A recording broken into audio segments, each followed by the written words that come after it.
Yeah, we are live on YouTube now.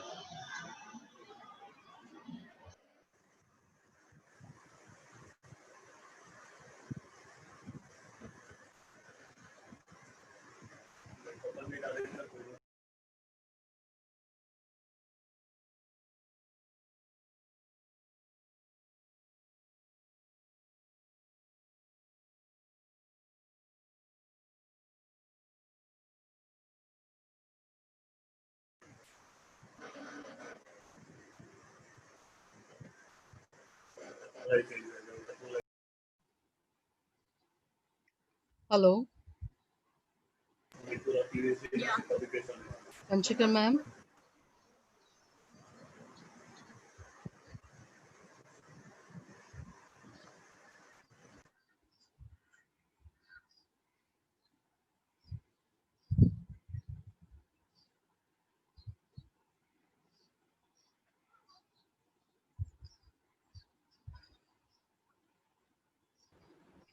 Anshika ma'am, Yeah, Betty. can you take lead? Dr. Bhan will not be able to join right now Hmm. because of network issues. So can you take lead? No, but I think we can do it the way we have always planned. Whoever is doing the introduction today. Yeah, Yeah, Yukti is managing that. yeah, absolutely, absolutely. Okay, so then we'll let the participants in, Yukti.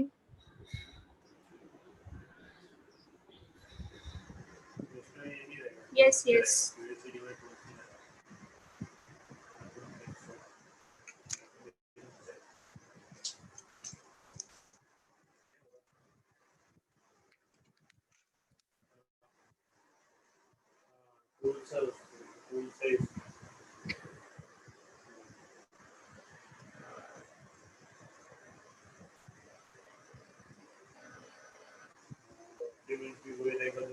Good evening, everyone. Welcome to webinar 14. We welcome everyone here for the webinar today.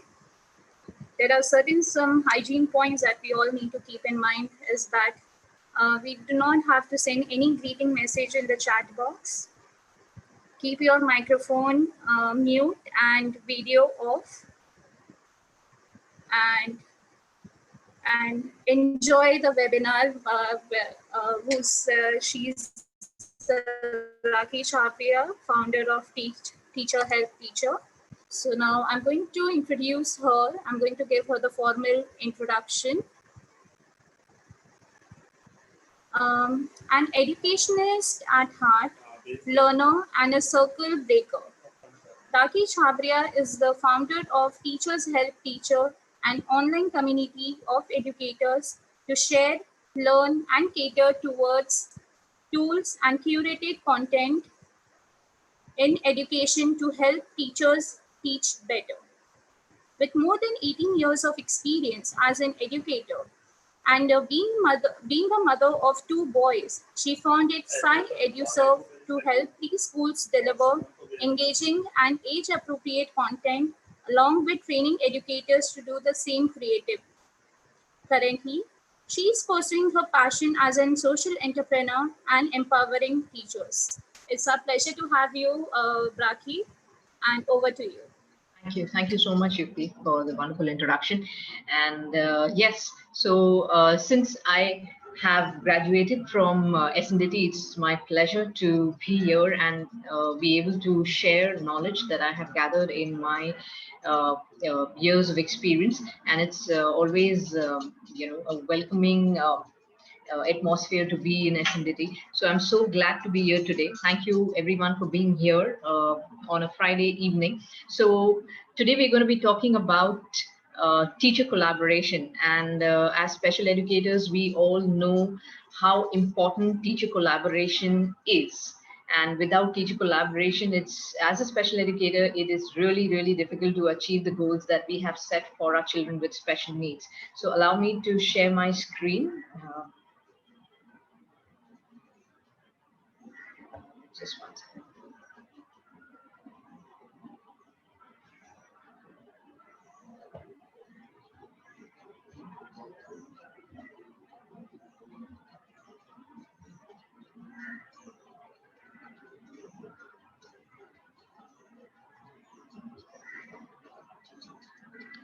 Yes. Is my screen visible to all? Yes. Thank you. So I will be asking a few questions from everyone, and it will be lovely to have an interactive session. If you can reply in the chat box with your replies.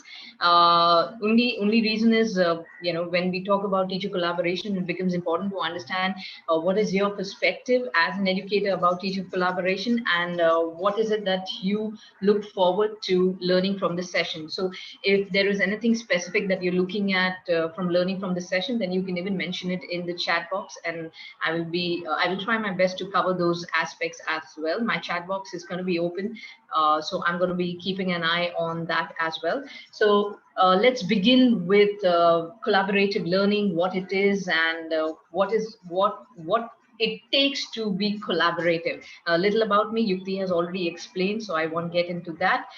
And yeah, so this is a small exercise that I want all of us to be doing right now. What comes to your mind when you think of the word collaboration? Now, either you can put it in the chat box, or you can go to menti.com and use the code mentioned on the screen. So when you go to menti.com and use this code and type the word that comes to your mind, I will show you how that site actually creates a word cloud by itself. So these are a few tools and techniques which even we can use in our sessions, online sessions, where if you are teaching children with learning difficulty, and you want children to give an answer, and then you want all the answers to appear on one screen in the form of a cloud, then you can go to menti.com, and there you can sign up and use this feature. So yes, so you can go there as well, or you could type it in the chat box. I'm going to read a few of the replies that have come in. Collaborative means sharing and learning, joint efforts, co-learning, partnering, excellent. And I hope that English is fine. If not, then please put in the chat box. I will be happy to use both English and Hindi.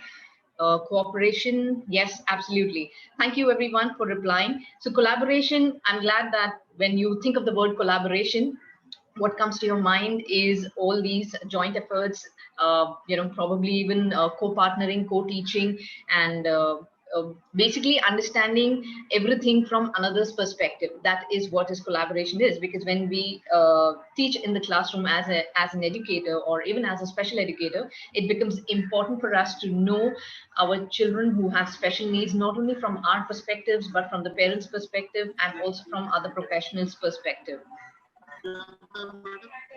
Yes, yes, 1 second. 1 second, sir. Yes, sir, 1 second, 1 second. I'm kind of lost.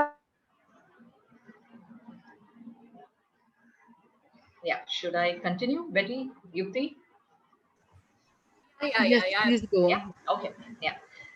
So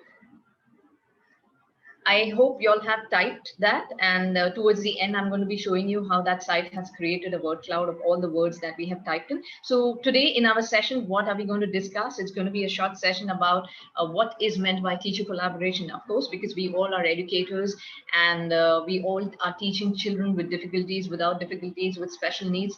So it becomes important for us to understand how, as educators, we can collaborate.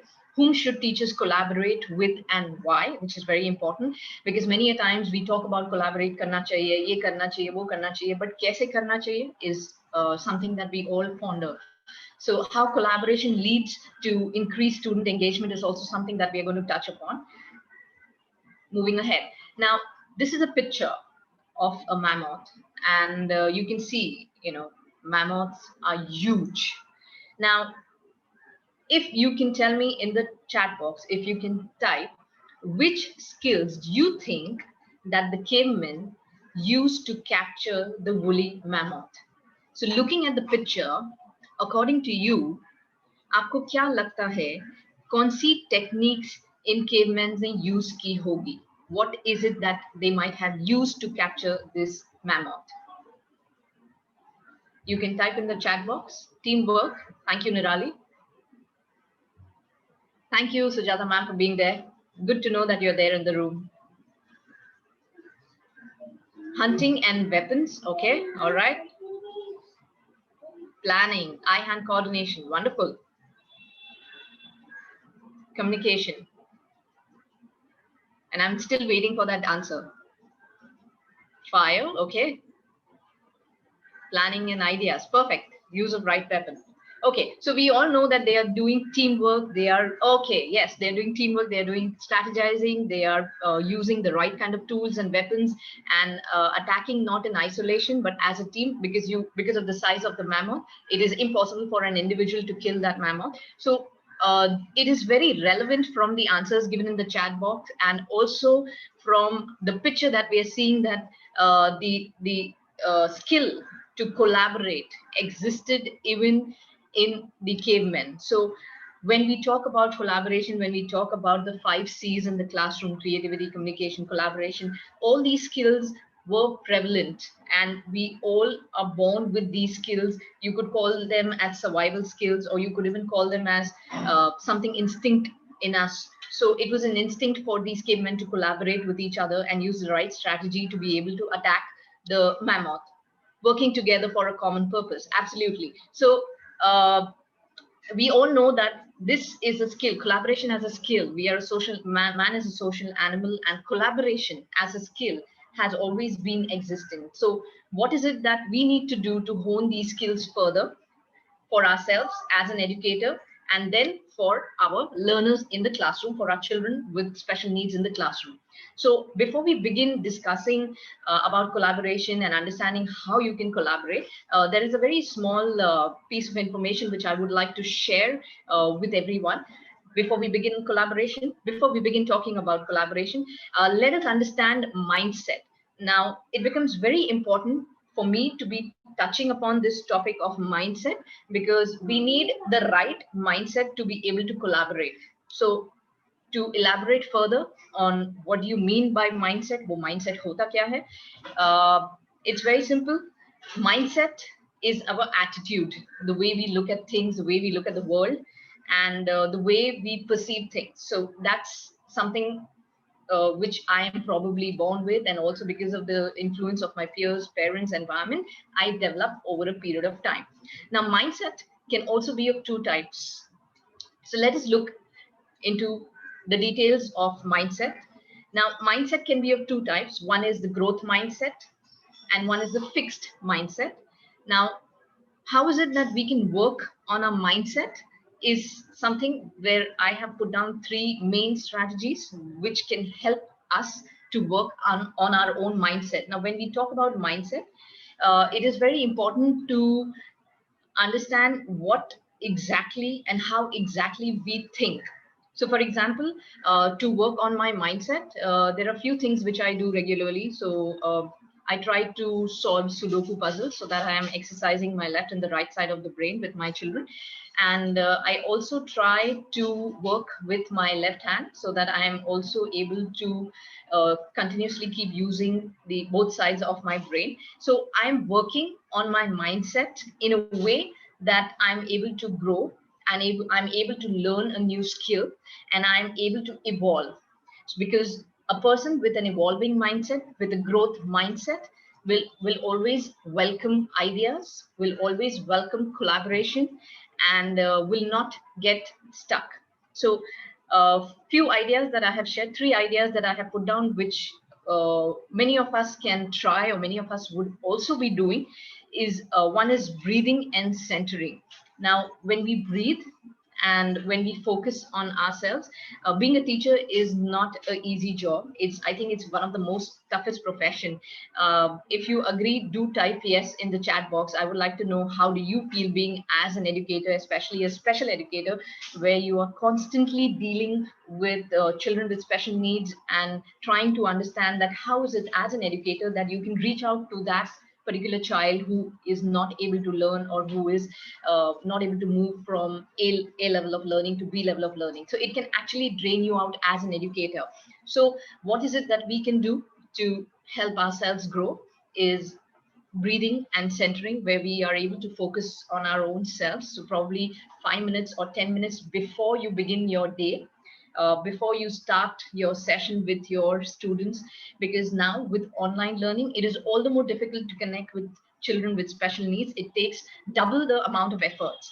And believe me, even today when I am doing this for every webinar, it becomes a little difficult because we are not able to see anyone, and we're just talking. It's like a one-way traffic. We don't know whether we are getting across. We don't know whether we're not able to. The entire human essence is missing in the online aspect. And we all know that with children with special needs, how important the person touch is and how important the presence of the educator is. So it is definitely tough. So 10 minutes or 5 minutes of breathing and centering exercise, mind expansion, as I was talking about Sudoku. So that's something that I like. Probably you can figure out what you like. It could be puzzle, it could be anything that helps your mind to think logically. It could be even coding for that matter. Now all the children are suddenly into coding, so that's also something that you could do. And creating thought clouds. Now, creating thought clouds is again another fantastic exercise, which I also did when I asked you all what comes to your mind when you think of the word collaboration. So when I'm asking that question, I want to know what is your perception about the word collaboration. And when I allow myself to look at other person's perspective, I am enlarging my mindset, and I'm allowing to be able to see the perspective of another educator, of another person. Because when we are teaching with children, we're teaching children with special needs, we are probably assuming certain things and working on the child. But when we interact with other professionals and we interact with the parents, we understand that, okay, probably what technique that I was trying will not work because the child is used to a particular type of mindset, or the child is used to a particular way of learning. So that's where you are able to enhance your mindset and you're open to ideas. So creating thought clouds was just one of the examples that I gave at the beginning of the session, because creating thought clouds also help to understand and broaden everyone's perspective. So moving ahead, research. Okay, I'm so sorry. Yeah. Research indicates that working with people who have different perspectives or areas of expertise can result in better ideas and outcomes. So how many of us agree with this quote, that working with people who have different perspectives or areas of expertise can result in better ideas and outcomes? How many of us agree? We can type yes if we agree with this quote, because we all know that when we are able to in special education, we as educators need to be working with speech therapists, language therapists, a physiotherapist, an occupational therapist. We need to be working with all of them in a team in order to understand the need of our children, and also be able to deliver the learning outcomes as planned. So it becomes very important when we are working in a team, then we are able to see the different perspectives in which the child is growing and the child is responding, and accordingly those techniques can be tried in the classroom to achieve the learning outcomes. So here is a short video that I would like to present, and it talks about mindset. It's just a 1.5 minute video, and I would request all of you, if you want to attach your phone to hear it properly, you can attach your earphones, and then we are going to be discussing why this video was shown. Is everyone able to hear the video? Should I play it? Cannot hear, ma'am. Is everyone able to hear? No, ma'am. No? Okay, yeah, just give me a second.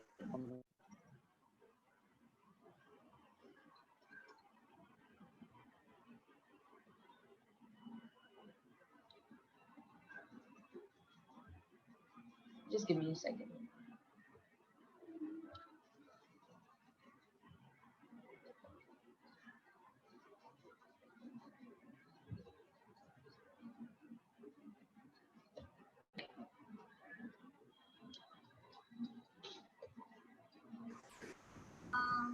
Taki, I guess the sound option was not open while sharing up this. Now you will be able to hear.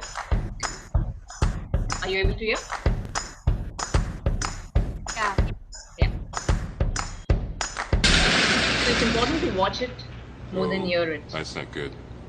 Oh, I don't need this. Already late. Somebody will come. Anybody out there? Do you have a phone? No. Sorry. Somebody!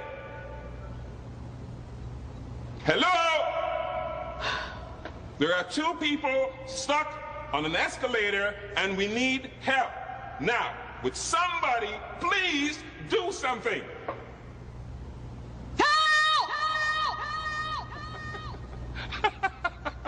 I don't believe this. You gotta be kidding me. I'm gonna cry. Well, there's nothing else left to do. That's it.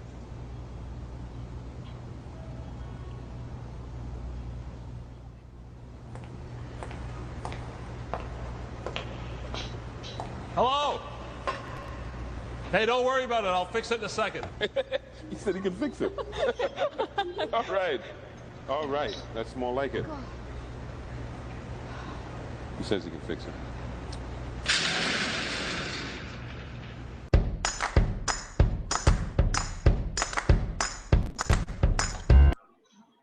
So this was a video where 2 people who are on the escalator have got stuck. Now, when you look at this video, what do you think? Do you think is it possible to get stuck while you're on an escalator? You can type yes if you feel it is possible to get stuck. No. Sakina says no. They can climb. Okay. Anita says yes, it is possible to get stuck. Nirali says no. Okay.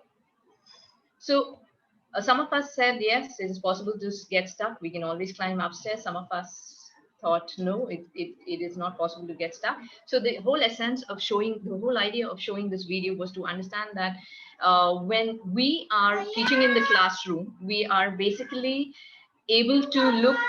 I will just take a break over here. You want?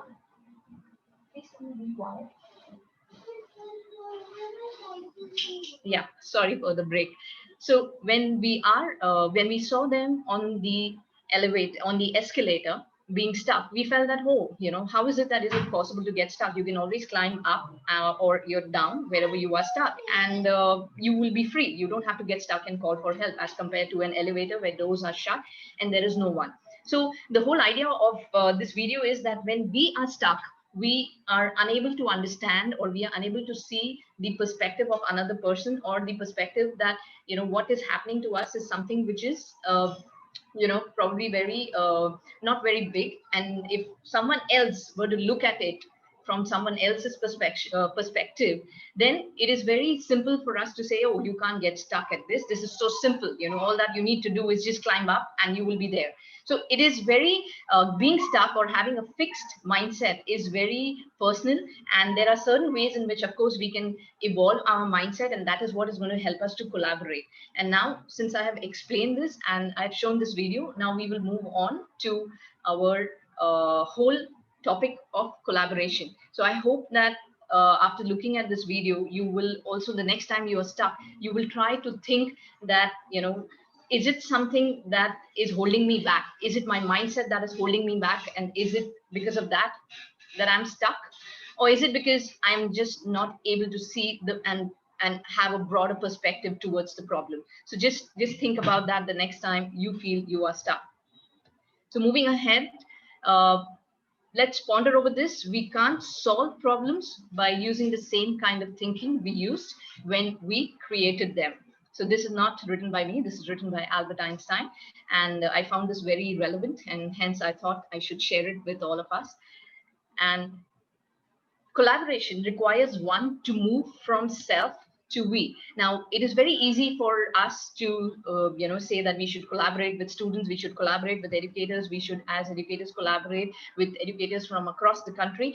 Now, sitting in one corner of my classroom and dealing with children with special needs, it becomes really difficult for me to find time to collaborate, or for that matter, even, you know, talk to my colleague and let them know that, okay, I'm facing this problem in my classroom, and how is it that I can attempt to this problem, to solve this problem, or how is it that my probably a child with autism, I'm not able to get across to that child. So what is it that I can try in the classroom that will help me achieve my learning outcome? So collaboration requires all of us to move from the aspect of self. Now, if I'm thinking that no, I'm going to go on Google, type out and figure out how I'm going to solve the problem. And, I don't need to ask anyone. If I ask someone, they will think I'm dumb, or they will probably think I don't know this much. So we all have the fear of being judged.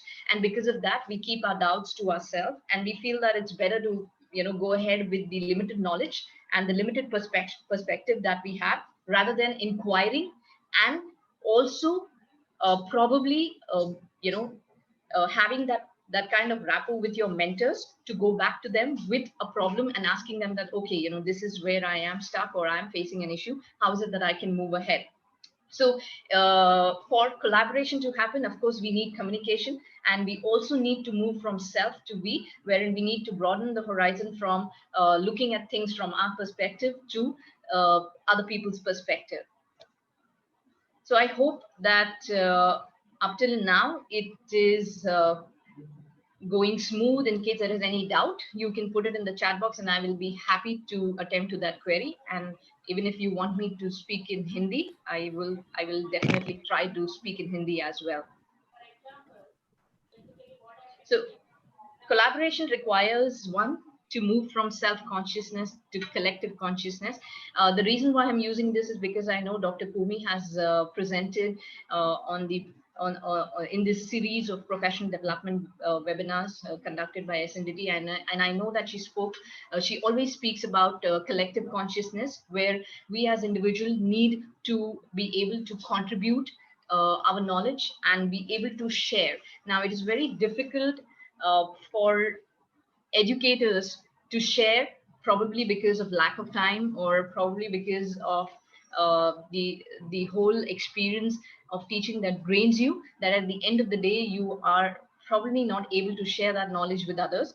But of course, now in this pandemic, we all have realized that, even though you may be sitting in one part of any one city, you are able to share your knowledge, and you are able to collaborate with educators across borders. And it's really sad that it took the pandemic to help us understand that we need to collaborate and we need to share our knowledge irrespective of the geographical boundaries that we have. So there has been a shift from self-consciousness to collective consciousness owing to this pandemic. And that is what is collaboration all about, when we move from self to we. Now, I've been talking about collaboration to check whether you are with me or you're somewhere else. There's going to be a small quiz. Now, you can picture this. There are some thieves who are trying to enter a palace, and we have somebody in the room. His name is Mike. Now, why wouldn't Mike, who was in perfect health, did not stop the thieves, or at least call the police after they left? Now, what you need to do is go ahead. You need to frame your questions in the chat box, and I will only answer the questions using yes or no. So the kind of questions that you're going to ask me, the answers will be either a yes or a no. So the chat box is open, and my eyes are on the chat box. I'm waiting for questions so that we are able to crack this, and then I will be sure that all of you in the room who are listening to me are actually with me. Was he tied up? No.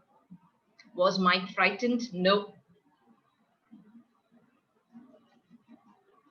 Did Mike have a phone? No. Questions, come on, keep the questions coming. Was he sleeping? Good question. No. He's also a thief. Good question. No. Was Mike one of them? No. Come on. Growth mindset. Come on, think of the possibilities. Was he cooperating? No. Is he climbing? No.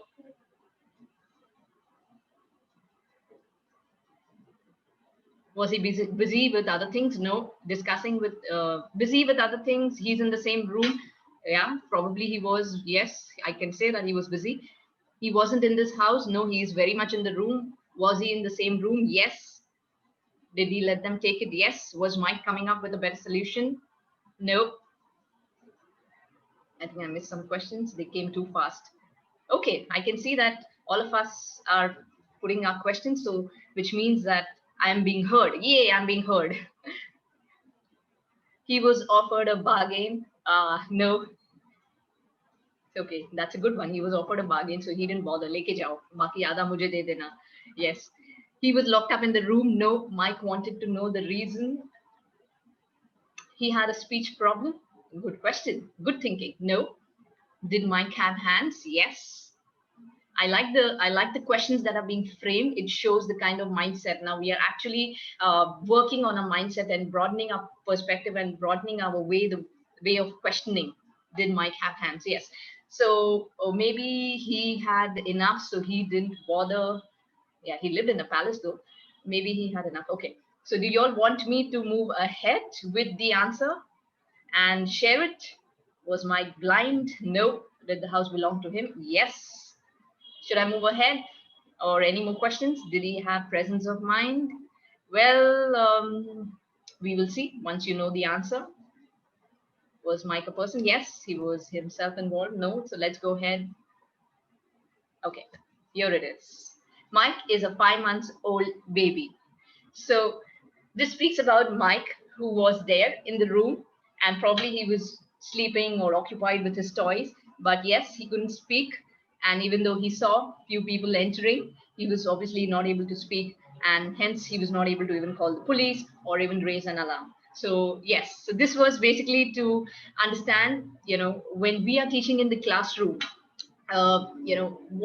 what are the kind of questions that actually our children come up with, or what is it that our children are thinking, especially when we are in a children where when we are in a classroom where we are probably delivering a lesson to maybe 3 different children with special needs.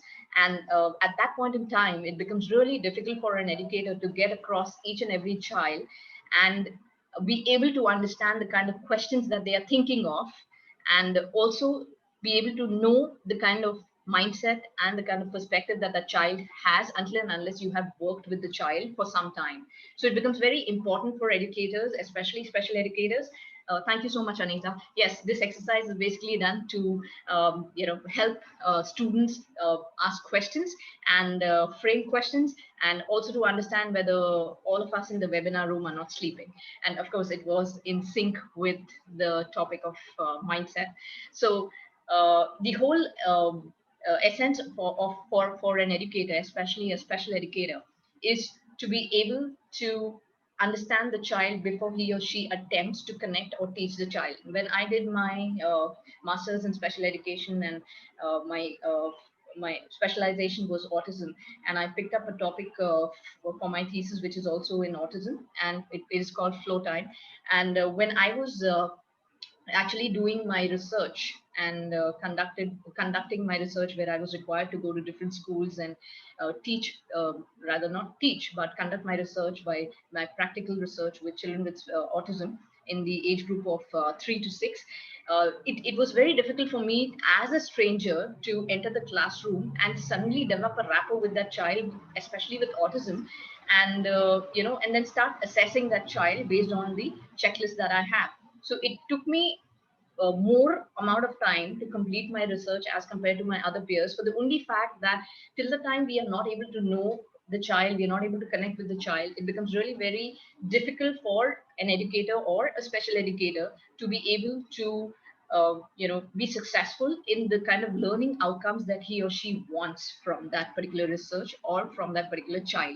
So this actually reminds me of those times when I would be dealing with children with autism, and they would actually throw toys at me because they detested the sight of a stranger initially, until of course I got friendly with them, and then we developed a rapport, and then we would together sit on the floor and we would actually play and interact in the way that they wanted to interact. So it was basically to understand, and for me it took more time because I had to even know that child. So I had to actually interview the parents, I had to interview the teacher, I had to even find out who the occupational therapist is, so that I understand what are the needs of the child, sensory needs of the child. So it, as a special educator, it becomes very, very important to be able to collaborate before we start thinking of our learning outcomes. Now, there is something called as a ladder of inference, where when we decide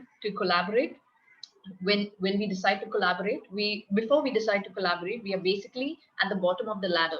So we see certain facts, we know certain facts, we have done our special education, we have degrees, we have the knowledge, we probably have even taught for some time, so we feel that okay, you know, a child with special education, or a child with autism should be dealt in this way, or a child with learning difficulty should be dealt in this way, and we have our preconceived notions about various disabilities. And then we talk about inclusion, where we feel that children with special needs should not be labeled and they should be in the same classroom as other peers. Now, if that was the case, then why is it that we have different labels for different children with special needs? So there are certain facts, you know, when we are doing our course, or when we are learning, or even for that matter when we go on Google and we want to search for some information, we perceive something and we stay with it. Now, that is something that we use it even in our practice in the classroom. But when we start climbing the ladder, when we start having those kind of experiences with different children, with different parents, and also when we start looking outside and broadening our horizon, we start moving the ladder, and then we reach a state where the assumptions that we had made about certain facts, about certain children with certain difficulties, we are then able to shed them, we are then able to move beyond them and look at the real picture. So when we talk about inclusion, how many of us actually in this room feel that inclusion is something that is full inclusion is something which is possible? How many of us feel that can happen, especially with the new NEP coming in? So in the chat box, you can type yes if you feel that full inclusion seems to be a possibility. And if you feel no, full inclusion is something which is still far from reality, then you can type no. So how many of us feel that inclusion is something that is possible? Yeah. And we say no because of the reason that as educators, we have seen the kind of reservations that people have. We have seen the kind of, the physical environment that is required, the physical support that is required. Now, for example, if I want to take, probably my child with special needs out in the park. So there are so many reservations as a mother that I have, that, other children will look at my child screams, nobody will want to play with my child. And all these are there because of the experiences of the society. It's all because of the experience of the different people that I have had. But if I am able to move the ladder up and I'm able to share all those innovations and I'm able to accept my child as an individual, then we do see a possibility of inclusion. Because as parents, first we need to accept our own children with special needs, and then we have that expectations of teachers accepting them in a normal classroom. Yeah. So possible, but not happening. Yes, it requires a lot of shift in the mindset of the people, and this is something. This can happen only when we talk about it, and also we know that there are certain actions being taken in the policy with respect to inclusion. Is all okay, Betty? Yes, all's well. Yeah. So when we say we need to collaborate, so the first most important collaboration that we forget as educators is to collaborate with parents. Now, many of us feel that when we collaborate with parents, especially the mainstream educators, they don't like to collaborate with parents because they feel that parents interfere. But in the case of children with special needs, it becomes very important to collaborate with parents, because parents are the one who understand their children, their child better, and they are able to give us those kind of, they are able to give us the information that helps us to teach the child better in the classroom. So when we talk, so what is it that we need to do to be able to collaborate? There are a few steps. When we talk, we need to talk with parents, and we need to partner with them. So we need to let them know that they are equally responsible for the progress of the child and in the learning outcome that have been framed for the child over a period of 3 months or 6 months, short-term goals that have been framed by the educator for the child. Then you need to continuously organize the data. So when you are teaching the child, you need to be ready with your assessment, because if you want your parent to partner with you, your parent is going to ask or seek data, that what is it that you have done with my child, or what is it that you plan to do with my child, or where is my child, and how is it that we can bring my child from probably moving from A level to B level. So organizing your assessment data becomes very important as special educators. And for that matter, assessment data means even the data that you obtain from the occupational therapist, from the speech therapist, and your own learning outcome that you are practicing daily with the child in the classroom. So probably child may be coming once or twice, or maybe you may be taking that child every day. So you need to be organized with the data. Share. Now, we say share child's products, which means that share the learning of the child, display the child's learning in the classroom, which I know all of us do. And I've seen the Arushi classroom also, which is so vibrant, and it's always displaying the child's work, that enables even a parent or even an outsider to understand that, these are the things that have been attempted by the child with the help of the teacher. And the child has definitely shown progress from the way he or she could paint, or he or she could draw, or he or she could speak, to the way he or she is speaking right now. Identify questions to ask. Now, we just saw in the previous exercise that questioning becomes very important. The kind of questions that we are asking the child to be able to understand whether the child has understood, or whether we need to be more clear, or whether we need to, adapt another strategy to be able to teach the particular child. So we need to identify what are the types of questions which we need to be asking, which are age appropriate, and also which are at par with the child's intellectual level. So, if today suddenly you were to ask me a question about literature, now I'm not a literature person, so I will not be able to answer you that. But that doesn't mean that I don't have the capacity to answer. Yes, I do have the capacity to answer. It's just that the kind of question that you have asked me is something which is out of my focus area, or which is out of my forte. So I am not able to even think of a reply. So the kind of questions that we frame for our students, especially children with special needs, becomes really very important, as because that also helps, that also makes us jump to assumptions that, oh, the child doesn't know this. Probably I have asked these questions, and out of these questions only one has been answered, so the child has not understood. But look at your assessment style, look at the style, and look at it whether it is meeting your child's need, and then compare the child's performance, whether the child is able to perform, whether the child knows it, or is it a different style of assessment that you need to adapt to. So that becomes very, very important.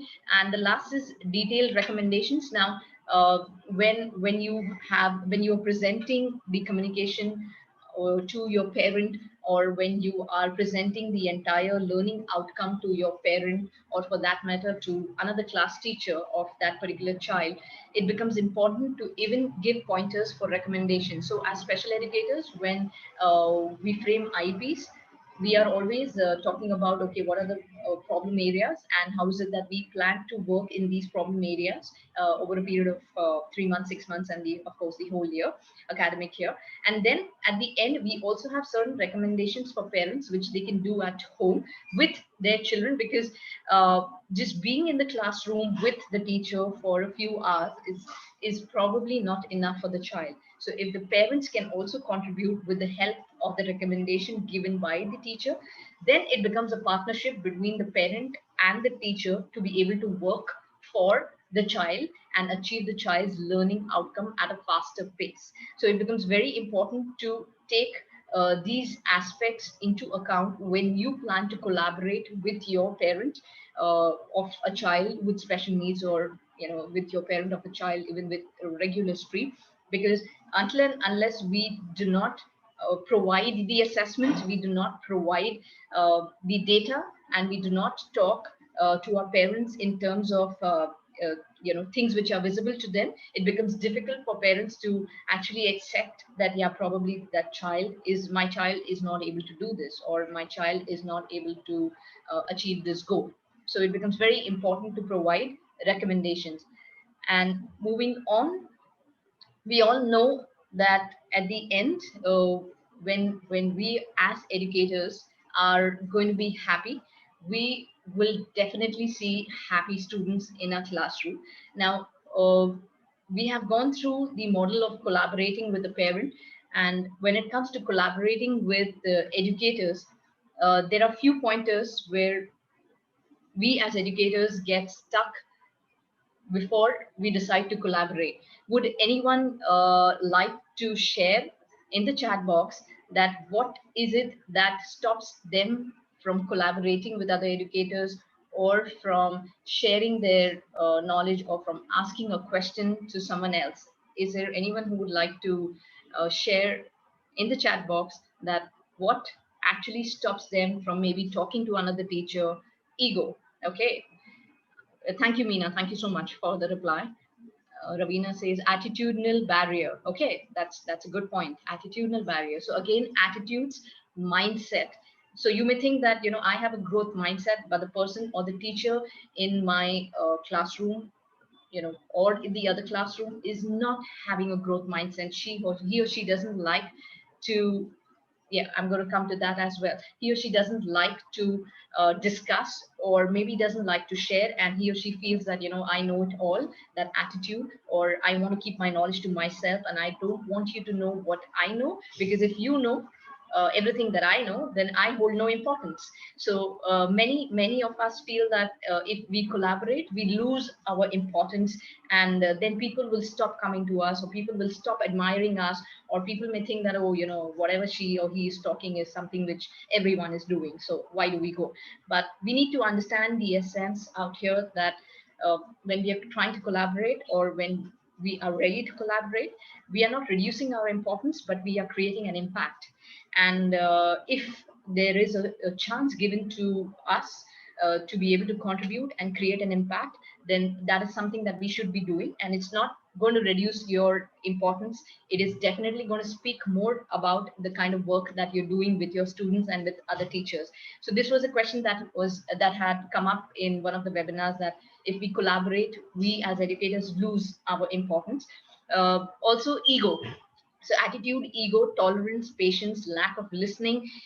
Yes, sometimes we feel that who is actually listening, when we are trying to discuss something, or when we are trying to focus on a problem area, and we are seeking solutions, who is listening to us? How do we get across, and get solutions? So this becomes really important. So as a school leader, if you're a school leader, if you are probably managing educators who are working with you, it becomes important for you as a school leader to be able to get the teachers together from all classrooms, and develop a bond which is conducive for them to talk and share with one another. So here it becomes a responsibility also of the school leader to intervene once in a while, and take into consideration what is the kind of bond, or what is the kind of feeling that my teachers have towards one another. We always talk about what we feel about our students, but we never discuss what is it as an educator that I feel about that another educator. And that is something that probably stops me. I feel maybe you're too egoistic, or I feel maybe you don't listen. But actually, the other way would be that that person is very welcoming, provided you need to approach that person. Maybe you would have approached that person at a time when he or she was busy, and that made you draw the ladder of inference, that okay, the person is not approachable, let's not go back. So what if intervening is taken as a dominance? Now here again, it depends on the school leader, the way he or she manages his team or her team, because as a school leader, it becomes very important to be able to maintain that balance between the educators, and also giving them the freedom to interact and collaborate as and when required. So I remember when I started my journey in education, I started as a pre-primary educator, and when I was in the classroom, I had no idea how I am going to be able to teach those little tots in front of me. But all that I looked upon was the support of my fellow educators, and I had fantastic team of teachers. And I had no shame in asking that, yes, I don't know phonics, so I need to learn it before I go into the classroom and teach those 6-year-old who are going to step into grade 1. So we also need to consider our own ego, and we need to be reflective about our own mindset, our own attitudes, and our own habits that actually stop us from taking that step forward. So collaboration requires a lot of self-working, and why I say self-working is because it's only when you work on yourself will you be able to work with others. But if you don't know how to work with your own self or solve your own problems, or for that matter, you're not able to look at a problem from different perspectives, then we need to work on ourselves first to be able to get there across everyone else on the table and get everyone together. So thank you everyone for sharing all those things that actually, all the attributes that actually stop us from collaborating with educators, from sharing with educators. And I don't know how many of us in the room are already special educators, and how many of us are going to be taking that journey towards special education. And if we are going to be taking that journey towards special education, then we need to consider the aspect of collaboration in a true way. And when we talk about collaboration, we need to remember that first we need to move from self to we work on ourselves, and then we move outside, and we need to broaden our own mindset, which we saw. And at the same time, if we feel that the other person is not approachable, or the other person is not open to sharing, then maybe there is someone else who will be able to listen to you. Because I'm sure that in a classroom, or in a mainstream classroom, if you were to see even your own child who's in the mainstream classroom, like my child is doing online teaching right now, and so many times he comes up and says, I don't like online teaching because we all are mute, nobody's there to listen to us, and when we want to ask a question, yeah, the teacher says, I'll get back. So it can be frustrating for a child also, where the child is trying to reach out, where the child is wanting to ask something, but because of the barrier that we have right now, we are probably not able to attempt to that need. But that doesn't mean that the teacher is not listening. Probably it's just the situation that is not allowing the teacher to take charge of the child's need. So sometimes it's our preconceived notion, our assumptions that actually stop us from moving forward and collaborating with other educators. So ultimately, it's we who need to work on ourselves, because if we are happy, we're going to see happy students. And if we have a growth mindset, we have an attitude which is something which doesn't stop us, then we can move forward. Now, this was about collaboration. I would request all of you in this session to probably give me 2 interesting things that you found out, or you heard, or you learned, and 1 question that you still have in your mind. So any 2 interesting thing that, which was like a aha moment for you, where you felt, oh, it happens this way, and 1 question that you still have in your mind. So uh, please share in the chat box what it could be, even 1 thing that you found interesting, or like a aha, or it could be nothing also, or it could be any question that you have still in your mind.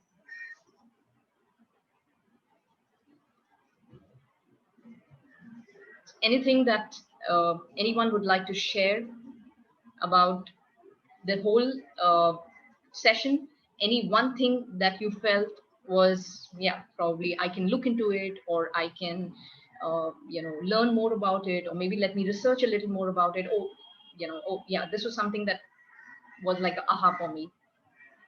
Thank you, Apurva ma'am. I like the idea of the ladder. Okay, the 5-month-old baby, the question. Yes. So I'll be sharing my presentation. So in case Betty, anybody would like to use that example in their classroom, I will be more than happy. Work on yourself, activity, mindset, collaboration, important topic. Any question before we exit and before we end the session? Any question? Any one question that you still have in your mind? And I must thank everyone. You all have been a very participative audience. Thank you for the riddle and ability. Thank you for sharing. I like the idea of connecting the presentation with examples. Thank you. And before we end, I would like to show you, I would like to take a couple of minutes to show you something that, that I have worked upon, which is a collaborative model for educators. Letting go of your ego for the sake of learning. Wow. Yes. Techniques of growing mindset. Yeah. So I'll be sharing that with Betty in case anyone wants to have a look at it. And collaboration with everyone. Thank you so much. And yes, Betty, can I share my website to enable everyone to have a look at the collaborative model that we have set up? Yes, please go ahead. Thank you so much. I'll just take 2 more minutes and we will look at something that we have created. And of course, I would love to chat with all of you and take any questions in case you would like to reach me. My email is contact@teachershelpteachers.in and my website, which we are going to be seeing now. And I'm thankful to Sujata Ban ma'am and the entire team of SNDT for conducting these webinars. I've been a part of most of the webinars, and I must say that it's been an amazing learning curve for all of us in some way or the other. We have had our aha moment in some way or the other. And thank you so much for having me over today, for sharing my knowledge. And I'll just stop my screen share. And I would like to show you a collaborative model for teachers, which we have created and rather we have worked upon. And yeah.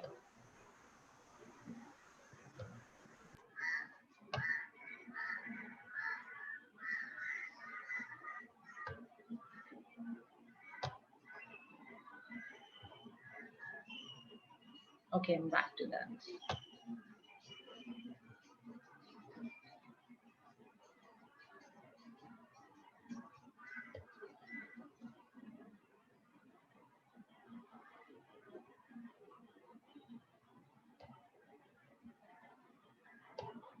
Okay, here it is. Yep. So this is our website, which is teachershelpteachers.in, which was developed in 2017 with the whole idea to enable educators to come up and share their work, their resources, their ideas, their suggestions. We also have a Facebook group where we allow educators to come and discuss any problems or any suggestions that they would like to give others who have any, who are probably seeking ideas. And we also have students from SNDT who have contributed their lesson plans and their thesis, which have been uploaded on the website portal that is in front of your screen. So you will find resources across boards and across grades for educators who are willing to share. And here it is a completely free platform where we allow educators to share the resource maybe for free, or if you want to put a price tag, please go ahead, put a price tag. And there are we share these resources, we send emailers, we share it on our social media, and we help each and every educator reach out to thousands and thousands of other educators with that one idea that they have developed in the classroom. So this is one of the examples of a collaborative model which I wanted to share, where there is this whole portal for educators to come and share their work and of course create an impact, because at the end what matters as educators is whether we are able to create a difference not only in our child's life, but also how is it that we are able to contribute towards a field of education that we have chosen to be a part of. So that's about it. Thank you so much for being patient. Yeah. Rakhi, that was brilliant. Thank you, ma'am. Seriously, and I could not catch the whole of it. And I want to first speak because I don't know when I lose the connectivity again. Sure. Before I lose it, I just want to tell you that it was really a brilliant webinar. From whatever little I got, the collaboration part I got, and that I feel is very, very crucial in today's times, particularly, even otherwise. we always have limited resources. So the better we pool them together and let everybody benefit from that, I strongly believe in that. And and that's why we continuously Yes. try to collaborate Share with your you. resources. You have Yes. created yes, you have created such a wonderful platform for all the teachers to come together. And when we say teachers, let's not compartmentalize them as special teachers or general teachers. It is a platform for all teachers who are making a difference in every child's life. And today, with the present national education policy, we are not talking about disabilities specifically. It is about diverse learners. It is about disadvantaged children, where our children with disabilities become a part of that. So everything now has to focus on diversity. So for that, we need to collaborate. When we are talking about inclusive education, it just cannot happen unless the teacher, the special educator, and the parents and other stakeholders, unless they all collaborate and work together. Now, one thing, when you said ask a question, the only thing which kind of haunts me is when we talk about collaboration, a lot of ego comes in between. And all of us, I will not say not me, all of at certain point or the other barricade in collaborating with other party, not inclusive. If we don't have that ego, we will collaborate. And if we don't have that ego, we will just embrace everybody. True. So It true. stems So from true. there. I think that ego plays a if we consider I know it all, nobody's perfect, I can do it all, it can never happen. A single person can never achieve anything. It's always when you put a team together, the best comes out. So I think that point was very well brought out, and a very interactive, interesting Thank you. webinar. I can see the messages. Everybody loved the way you conducted it. And I'm Thank you. feeling extremely proud to say that you have been our alumni, and you're one Thank of you. our, distinguished alumni. We are so proud of So I'm you, honored. I'm and we honored so wish you, much. Yeah. I wish you all the best, and you may reach greater heights. Thank you And so much. yeah, all the I best. always, All in the fact, tell in my webinars that we Indians don't share two things. One is the maid's number, and one is our knowledge. So I always say that very we true, very probably true, need to be more open very towards true. the sharing. Yeah, People are so reluctant to share their presentations, yeah, their whatever notes when we were as yeah, students. Now yeah, the times are yeah. changing. Yep, You can't just anyway use the same presentation in your next webinar. You have to change in absolutely, any way. So absolutely. might as well, whatever, once it's put on the platform, like the public platform, it's in the public domain, it's So it's just anyways going for to everybody. inspire you. So you Yes, can't. Yes, yes, it's not absolutely. so. All right, thank you Yeah. very much, and I will Thank you hand so over much. to person Yeah. going to give you a formal thank you. But yeah, it was a pleasure listening to you, whatever little I got. But Thank you, I'm everyone, glad for at least I got. actually being Thank you, interactive. thank Thank you. you, ma'am. Thank you so much. Yes. And I think we are left with only one webinar, and which is with our own gem, Mrs. Yes, Apurva Apurva, ma'am. Panshikar. Yes. Yes, yes. So I'm sure many people in the audience already know her. And those who don't, please tell them that it will be again one hell of a webinar. We are, like it's what we say, when you end with a cherry on the cake. True. So it is going to be one cherry on the cake. True. So, and we are Absolutely. also going to have our valedictory. We are also going to have our valedictory. So the time will be from 4 to 5:30.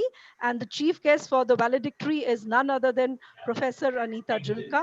She's now the Dean Coordinator of NCRT, and she's been always supporting us in all our programs. So it's really a great honor to have her as chief guest for the valedictory. So I request all the participants, please come back and also share with other fellow teachers to come back and Share. listen to, Yes. That's the yeah, word. share. That's the Yes, new yes, word. Yes. absolutely, absolutely. And yeah, thank you. And I hand it over to Betty and Yukti. Yeah, thank you, thank you. Thank you, ma'am. It was really pleasure to have you with us today. And the amazing part is that no one has raised any question related to your presentation, because everyone was so happy with examples that you shared. And everyone, each and every single person, as in Zoom as well as in YouTube, everyone were like amazing examples, amazing presentation. And the best example was the mic and the thieves. Wow. And even I didn't think, and the moment you shared the answer and you were like, oh shucks, we didn't even think of that answer. But it was amazing. Yes, the collaboration is needed, and we need to keep all our egos, attitude, everything aside, and we have to come together to bring change in the entire education system. And thank you very much, Rakhi, and we were really happy to have you with us. And if I request everyone to please switch on the camera so that we can have a wonderful picture today. Yeah. And once we are done with the group picture, then the feedback link will be shared in Zoom as well as in YouTube chat.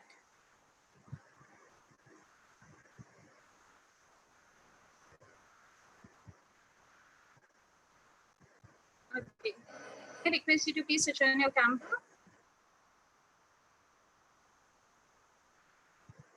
Bunny?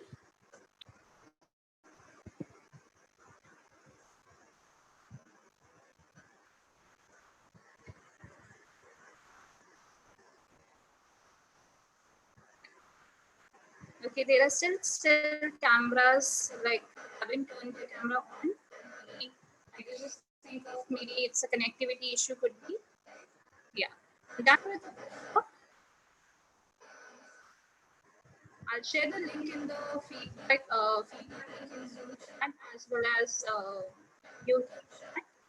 And next Wednesday, that is on 9th, we have, as Dr. Bhan just shared, that we have our Apurva ma'am with us on 9th of September. And her webinar is on I Need Me, Reflective Practice for Professional Development. So she's going to cover the entire thing, like from first webinar to the last webinar. And she's going to sum up everything together.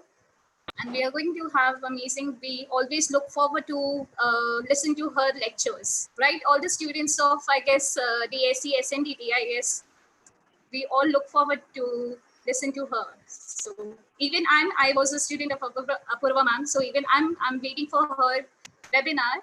So let's. So am I. Yeah. So I'm going to share the link in just a second. Caveman has already shared the link in Zoom chat. You all can go through. Just a quick reminder, the feedback link will be open only for a period of 20 minutes. So kindly ensure that you are filling in all the details accurately. Thank you very much for all your presence here. We look forward to seeing you next week on Wednesday at 4 o'clock. Enjoy your weekend. Bye-bye.